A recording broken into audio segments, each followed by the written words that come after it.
Hey, everybody. Welcome to Reimagining Main Street, the podcast. I'm Laura Richards, and I'm here today with Patrick Lee, CEO of Spark Business Institute. Hi, Patrick. Hello. So, Patrick, we have heard a lot over the last 10 months how important it is to buy local. And I think there's a lot of awareness around supporting Main Street businesses, restaurants, and just our local community in general to keep our Main Streets thriving and vibrant. So I know the same can be said for community banks, and I kind of wanted to highlight why that is for folks today who may not know, and what community banks can do for area residents and businesses. Yeah, remember, we're always talking that local economy, and the community bank is the banking institution for the local economy. I personally always bank with local community banks at this time, and that was a learned piece. And, the whole community bank is an interesting concept. The banking industry itself has experienced unprecedented disruption, from how you finance cars, right? You go to the dealer's now in the business of financing. That used to be strictly something that would happen at a bank or a financial institution, right? And you've got industry disruptors like Rocket Mortgage or, even QuickBooks, which are giving out loans now, right? So there's a whole different way in which the banking industry, the finance industry is being played. Banking is basically becoming more commodified. But, we need to really think about this type of thing. Where do we want to put our money, and how much concentration do we want certain entities to have in controlling the money flow and what's going on? So, if you think about it, when we put our money into the big four banks, and the big four, by the way, are Chase, Bank of America, Citibank, and I think Wells Fargo. Yeah. That money isn't circulated back into our communities. That money is earmarked for investors, and it's also earmarked for those areas that are more prosperous markets, right, where they're going to make additional money. So the investment into that local community isn't real, right? They're making decisions not based on a local economy. But if you think about it, the community banks they're in that community. What they're doing is they're banking to the best deals within the community, which means they're going to take deals and they're going to finance things, that they're going to work on projects that may be completely ignored by those larger things. And 92% of banks are community banks, but they only own 18% of loan debt.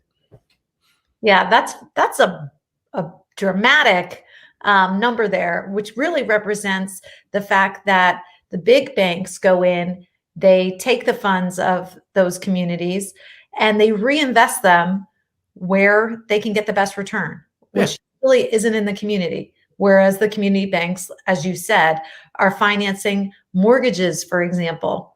It's a mortgages. If you guys, anybody refinanced over the past couple of years while the rates have been low, literally, like for us, it was 8 weeks later, a bank had bought our mortgage.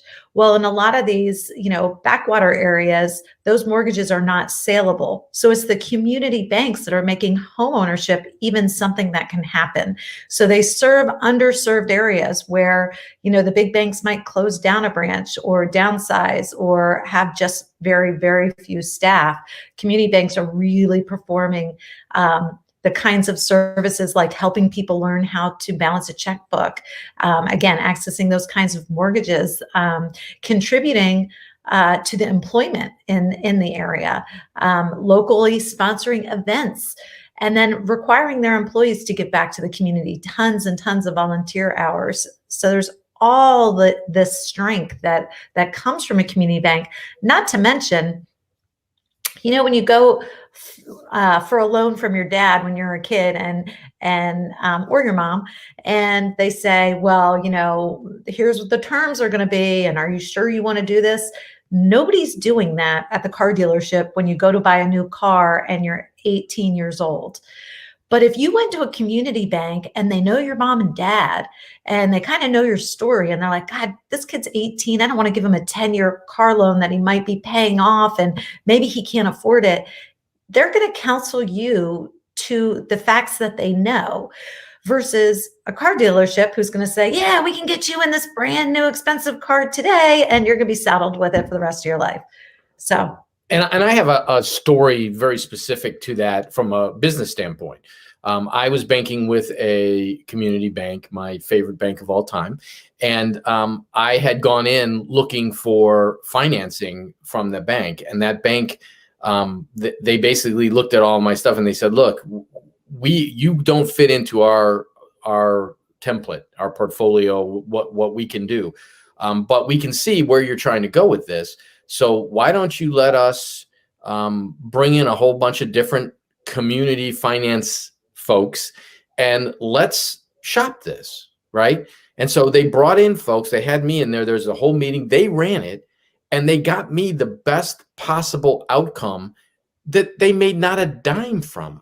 That I mean, I was still banking with them as putting my money through the checking accounts and all, but the loan went to a completely different institution, but they brokered the best deal I could possibly get for my business, and they didn't make a dime from it. That would never happen at Bank of America. Absolutely not. That is a remarkable story, Patrick. And that was actually something that I heard when I sat on this community banking roundtable, where there were 4 banks in kind of a similar area. And they were talking about the spirit of collaboration in which they work. Because even though it seems like they would be competitive, one of them can't always do what their customer needs. And so meeting that, which is exactly what you're explaining, it's pretty incredible. You had another example, and I think we all have been hearing a lot about these PPP loans over the last, all during COVID, and we know some real success stories, and a lot of those came out of community banking. Tell us about yours. Well, I think we have to go back and say that the vast majority of folks were going to the large big banks, the big 4, the big 5. And what was happening was a few of those banks, they actually published the stats on how much of the money that was applied for through PPP, each of the banks, how well did they do? And there was one particular large bank that did quite well. But then the rest of them had not great stats, 44%, 27%, that sort of thing. And I actually had a couple of clients who were banking with an unnamed large bank and were trying to get the PPP, and we're told our portal isn't up yet. Just hold on. We're getting everything set up. It should happen soon, right? And so they were told to wait. When the portal was finally up, they went in and they were too late for the first round. Now they did end up getting PPP money down the road, but initially they were horrified that they had been waiting on this bank. They ended up being led down a path that got them nowhere. In the meantime, my bank called me up before any of this was happening and said, "Are you planning on applying for the PPP?" And I said, "I believe so. Yes, that's something we think we need to do." And they said, "Okay, here's how this works. We've gone ahead and put together our own forms to shepherd this through. There is a form right now that's out there for the SBA, and we'll transfer everything for you. So if you fill out these forms and get them to us, we'll make sure everything gets done right, and we'll do this." And I said, "Are you calling all of your clients? I mean, is this something you routinely do?" And they said, "Yeah, we are going through all of our clients and we're calling them to make this thing happen."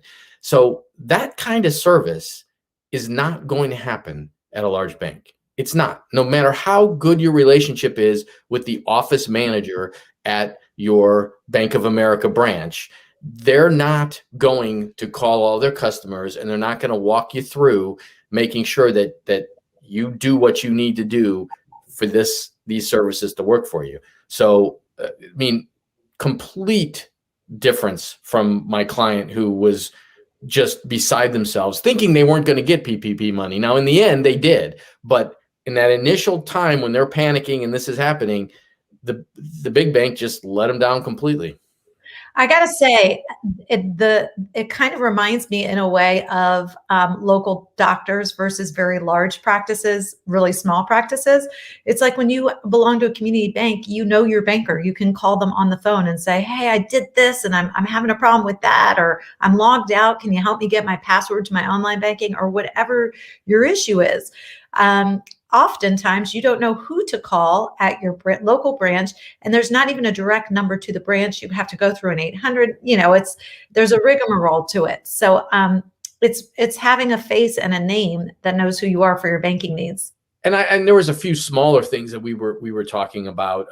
You were talking about how if you don't know how to balance your checkbook, going into the community bank and saying, hey, there's a problem here. They'll take you in one of those little offices and somebody will sit you down and they will help you balance your checkbook.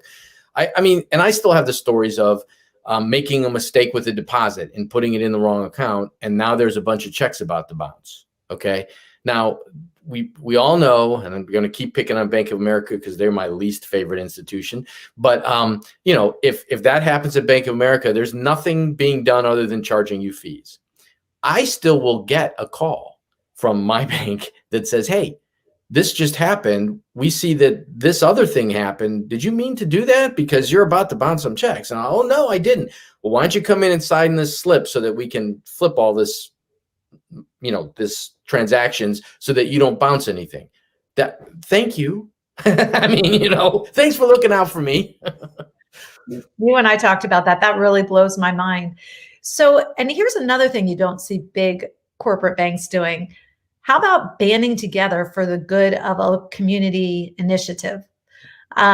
Case up in Berkshire, Massachusetts, where 16 bank branches, 4 big community banks, came together and created with the Schumacher Institute these Berkshires. And what they were is a local revenue, a form of currency. So each one of them costs just 95 cents, but it's worth $1. So it gives 5% back to the customer. They can be purchased at these 16 branches. It keeps the money local.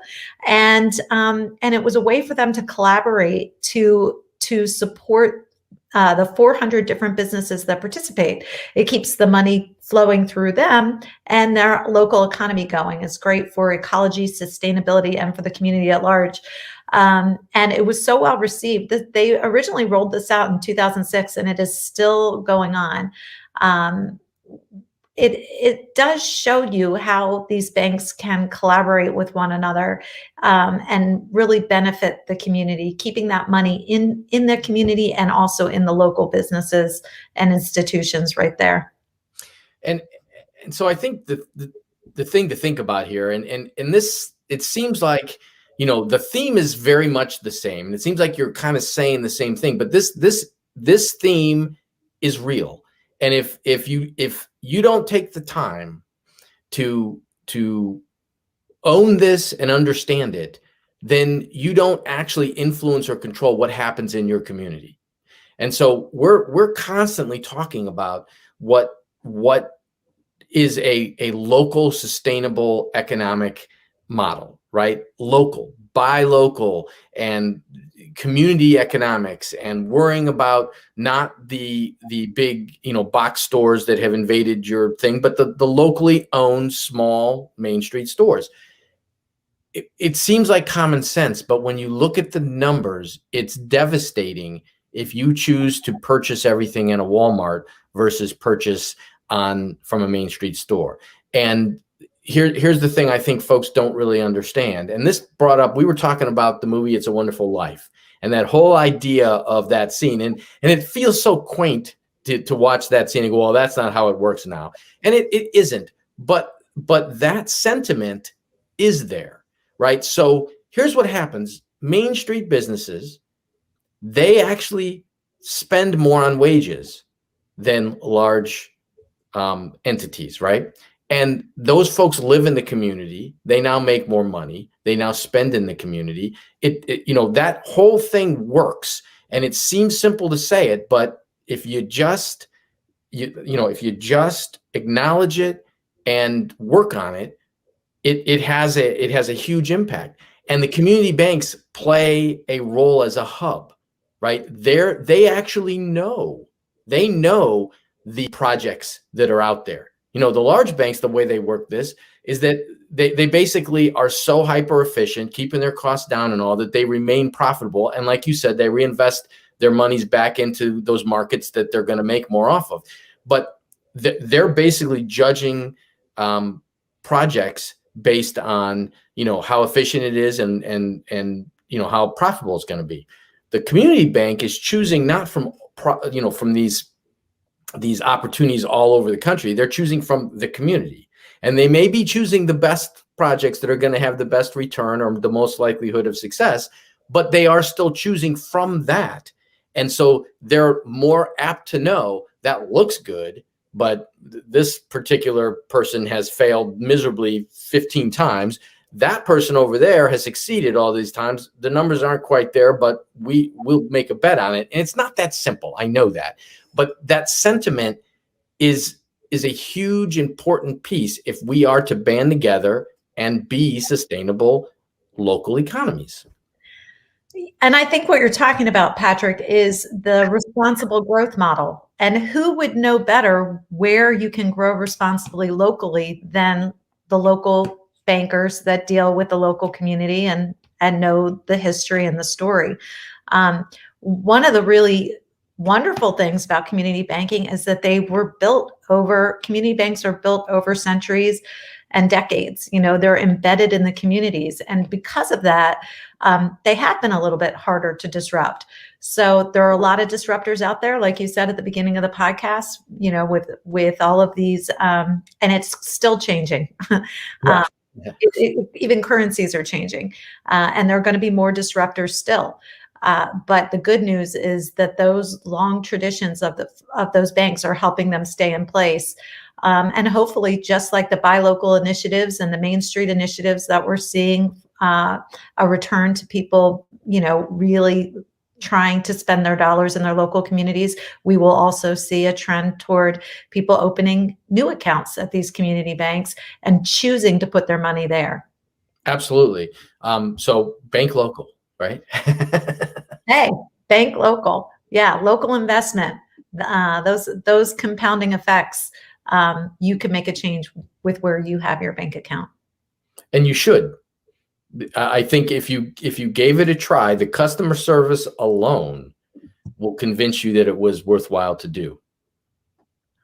I think we've said it all. Hopefully this has helped you all understand the importance of local community banking and how those relationships can benefit you in your life and your business. Thanks for joining us for this podcast of Reimagining Main Street, and we'll see you soon. Bye, everybody.